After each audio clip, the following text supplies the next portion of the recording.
బిత్తిరి సత్తి. ఈ పేరంటే తెలియని వాళ్ళు ఎవరూ ఉండరు. చిన్న పిల్లల నుంచి పెద్దవాళ్ళ వరకు అందరికీ ఈ పేరంటే బాగా పరిచయం. బిత్తిరి సత్తి యొక్క కామెడీ కానీ, ఆయన మాటలు కానీ, ఆయన హావభావాలు కానీ, ఆయన ఇంటర్వ్యూస్ కానీ ప్రతి ఒక్కటి కూడా ఆకట్టుకునే విధంగా ఉంటుంది, అందరిని నవ్విస్తుంది కూడా. అయితే అలాంటి బిత్తిరి సత్తి రోజు ఒక వివాదంలో చిక్కుకున్నాడు. ఏంటి ఆ వివాదం అని చూస్తే, భగవద్గీతను కించపరుస్తూ ఒక వీడియో చేశారని చెప్పి వానరసేన సంఘం పోలీసులకు ఫిర్యాదు చేసింది.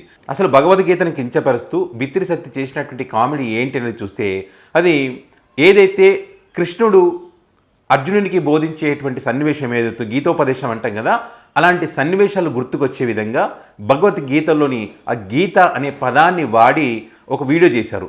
దేనికోసం వాడారు ఆ వీడియో అంటే, దేనికోసం ఈ గీత అనేటువంటి పదం వాడారంటే, ఇప్పుడున్నటువంటి పరిస్థితుల్లో స్నేహితుల మధ్య ఉన్నటువంటి అనుబంధం ఏ రకంగా ఉంటుంది అని దాన్ని ఆ భగవద్గీతలో కృష్ణుడు చెప్పేటువంటి సన్నివేశం గుర్తుకొచ్చే విధంగా ఆయన వీడియో చేయడం జరిగింది. ఆ వీడియో బాగా వైరల్ అయింది. అయితే ఈ వీడియోకు ముందు నేను చేస్తున్నటువంటి ఈ శ్లోకం, ఈ వీడియో ఎవరిని కూడా కించపరచడానికి చేసినటువంటిది కాదు, ఎవరి మనోభావాలు దెబ్బతీసినందుకు చేసింది కాదు. ఇది కేవలం సరదాగా కాసేపు నవ్వుకోవడానికి చేసినటువంటి వీడియో మాత్రమే అని చెప్పి కూడా ఆ వీడియోకు ముందు బిత్తిరి సత్తి చెప్పినటువంటి పరిస్థితి. అయితే ఆ వీడియోలో ఏం చెప్పాడు, ఆ శ్లోకం ఏంటనేది చూస్తే కనుక, ఇక్కడ ఎట్లయితే తెప్పలుగా నిండిన చెరువులు కప్పలు 10,000గా వచ్చి చేరుతాయో, ఎవరి దగ్గరైతే డబ్బులు ఉంటుందో వాణ్ణి చుట్టే దోస్తులు గుంపులుగా చేరుతారు అని చెప్పాడు. అంటే భగవద్గీతలో కృష్ణుడు చెప్పినట్టు అర్జున్ దగ్గర భగవద్గీతలో కృష్ణుడు ఏ రకంగా చెప్తాడో ఆ రకంగా చెప్పడం వల్ల ఇది వివాదంగా మారింది. అయితే దీనికి సంబంధించి వానరసేన సంఘం అయితే అభ్యంతరం వ్యక్తం చేసింది. ఇది హిందువుల మనోభావాలు దెబ్బతీసే విధంగా ఉన్నాయని చెప్పి ఆ హిందూ సంఘానికి చెందినటువంటి, ఆ వానర సంఘానికి చెందినటువంటి కొంతమంది వ్యక్తులు మరి ఎవరైతే బిత్తిరి సత్తికి ఫోన్ చేసి, మీరు చేసినటువంటి వీడియో చాలా తప్పు, హిందువుల మనోభావాలు దెబ్బతినే విధంగా, మరి మీరు భగవద్గీతను కూడా కించపరిచే విధంగా ఈ వీడియో చేశారు కాబట్టి మీరు ఖచ్చితంగా క్షమాపణ చెప్పాలని ఆయనకు ఫోన్ చేసినటువంటి పరిస్థితి. ఇంకోసారి ఇది రిపీట్ కాకూడదు అని చెప్పి. అయితే వారి మధ్య జరిగినటువంటి ఫోన్ సంభాషణ ఇంకా పెద్ద వివాదం కావడానికి కారణమైంది. అసలు ఏం మాట్లాడారు ఫోన్లో, ఆ వ్యక్తి చేసినటువంటి వ్యక్తి ఎవరైనా చూస్తే కనుక మీరు ఒకసారి. హలో, బిత్తిరి సత్తి గారా అండి మాట్లాడేది? రవి ముద్రాజ్. రవి ముద్రాజ్ కుమార్. బిత్తిరి గారు, నా పేరు కేశవరెడ్డి అండి, రాష్ట్రీయ వానరసేన. కేశవరెడ్డి, రాష్ట్రీయ వానరసేన. ఏం లేదండి, మీరు ఒక వీడియో పెట్టారు కదా భగవద్గీతను కించపరుస్తూ. హలో హలో, నీ పేరేంది? నా పేరు కేశవరెడ్డి. ఎంత ఉంటుంది ఏజ్? నాదా 45 ఏళ్ళు. నేను 46. 46. నాకు సంవత్సరం నువ్వు పెద్దనే అంతే. కానీ హిందూ ఒక నిమిషం, నువ్వు హిందువులను గౌరవించే విధంగా ఉండు. నువ్వు ఏం చేసుకో, నువ్వు అన్ని అర్థం ఒకటి గుర్తుపెట్టి. ఒక నిమిషం సత్య గారు, ఒక నిమిషం చెప్తున్నా. నాకేం అదే కదా. ఏంటి నీకు నచ్చలేదు కదా? ఏదైతేనేది కదా. ఏది? నాకు నచ్చలేదు, నాకు నచ్చలేదు. 1000 మందికి ఎవరికి నచ్చింది? 1000 మంది.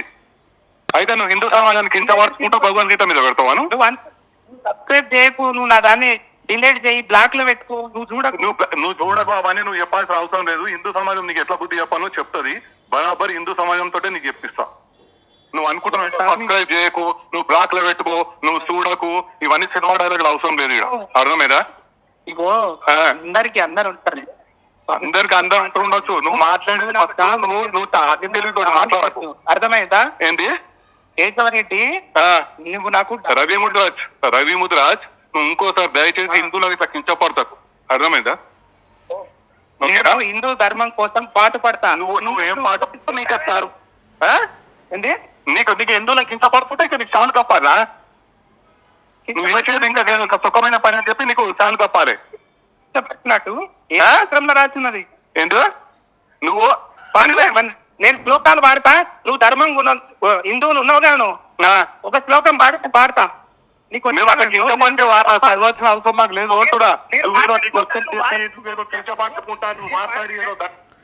సో ఇది కేశవరెడ్డి అనేటువంటి ఒక వ్యక్తి, రాష్ట్రీయ వానరసేన సంఘం సంబంధించినటువంటి కేశవరెడ్డి మరి బిత్తిరి సత్తికి ఫోన్ చేసి అడుగుతూ ఉన్నాడు, ఇది తప్పు, ఈ రకంగా చేయకూడదు, క్షమాపణలు చెప్పాలని చెప్తే బిత్తిరి సత్తి అంటే రవి ముదిరాజ్ నాకంటే ఒక పేరు ఉందని చెప్తా ఉన్నాడు కదా, ఇక్కడ ఆ పేరుతోనే పిలవాను, బిత్తిరి సత్తిని పిలవద్దని చెప్పి బిత్తిరి సత్తి చెప్తా ఉన్నాడు.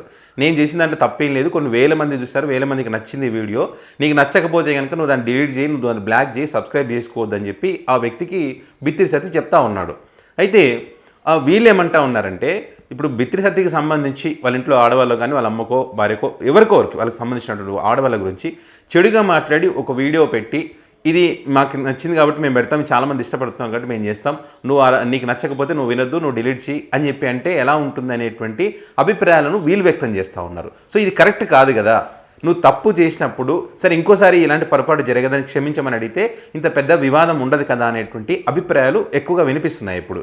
సో కేవలం ఏంటంటే ఈ మధ్యకాలంలో చాలా అవకాశాలు తగ్గిపోయాయి కాబట్టి, అంటే గతంలో చాలా బిజీగా ఉండే బిత్రి సత్తి ఏమంటారు రవి ముదిరాజ్ అలియాస్ ఇతను మరి ఇప్పుడు అవకాశాలు లేవు కాబట్టి, చాలా తక్కువ అయ్యాయి కాబట్టి, వేరే ఛానల్స్లో కూడా పని చేయట్లేదు కాబట్టి తను ఇంకా ఫేమస్ అవ్వడం, తను ఇంకా డబ్బు సంపాదించుకుని వ్యూవర్షిప్ ఎక్కువ రావడం కోసం ఈ రకంగా చేస్తూ ఉన్నాడు, కాంట్రవర్సీ చేస్తూ ఉన్నాడు. సో అందులో భాగంగానే ఈ రకంగా మాట్లాడారని చెప్పి కూడా వీళ్ళు చెప్తా ఉన్న పరిస్థితి.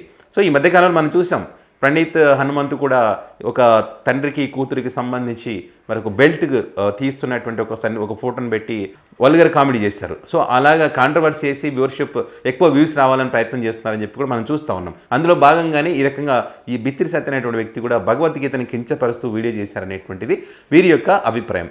బిత్రి సత్య కూడా ఎక్కడ మీ మనోభావాలు దెబ్బతింటే కనుక క్షమించండి, హిందువులకు క్షమాపణ చెప్తున్నాను కూడా ఎక్కడ చెప్పలేదు. అందరికి నచ్చింది, నీకు నచ్చింది నువ్వు చేసుకో లీగల్గా, నాకు నచ్చింది నేను చేసుకుంటాను, నీకెంతమంది ఉంటారో నాకు కూడా నాకు అవసరం నాకున్నారు, నాకు సపోర్ట్ చేస్తానన్న విధంగానే మాట్లాడితే ఈ వివాదం ఇంకా పెద్దగా అయింది. సో చివరికి మరి పోలీస్ స్టేషన్లో కేసు పెట్టే పరిస్థితికి వచ్చింది. ఇది ఎవరైనా సరే వీడియోలు చేసేటప్పుడు నవ్వించే ప్రయత్నం చేసేటప్పుడు ఇతరుల మనోభావాలు దెబ్బతినకుండా వీడియోలు చేస్తే మంచిది. కావాలని ఎవరు చేయరు. ఒకవేళ పొరపాటున జరిగినప్పుడు ఇలాంటి సంఘటనలు జరుగుతున్నప్పుడు సరే ఇంకోసారి జరగదు క్షమించండి అని చెప్పి అంటే ఆ వివాదం అంతటితో ఆగిపోతుంది. కానీ దాన్ని పెంచి పెద్ద చేసి ఇంకేదో వీడియోలు ఇంకా వ్యూస్ పెరుగుతాయి, కాంట్రవర్సీ అవుతాయి అనే భ్రమలో వీళ్ళు ఎవరికి నచ్చినట్టుగా వాళ్ళు మాట్లాడుతున్నటువంటి పరిస్థితి ఉంది. ఎంత ఎదిగినా ఒదిగి ఉంటే వాళ్ళ ఫ్యూచర్ బాగుంటుంది, వాళ్ళకి వేరే రకంగా అవకాశాలు కూడా వస్తాయి. బిత్రి సత్తి ఈ రకంగా మాట్లాడడం కరెక్ట్ కాదనేటువంటి అభిప్రాయాలు ఉన్నాయి. అయితే చాలామంది కూడా బిత్రి సత్తి మాట్లాడిన దాంట్లో తప్పే ఉంది, గీత అనే వర్డ్ తప్ప తను వాడింది ఏం లేదు కదా అని చెప్పి చాలామంది కూడా అభిప్రాయాలను వ్యక్తం చేస్తున్నటువంటి పరిస్థితి కూడా ఉంది. అయితే ఇది కృష్ణుడు బోధించినట్టుగా దాన్ని గుర్తు చేసే విధంగా ఉంది కాబట్టి అది తప్పు అని చెప్పి ఇటు వానరసేన సంఘం చెబుతున్నటువంటి పరిస్థితి. సో మరి ఫైనల్గా ఇది ఎక్కడి దాకా వచ్చి ఆగిపోతుంది అనేది చూద్దాం.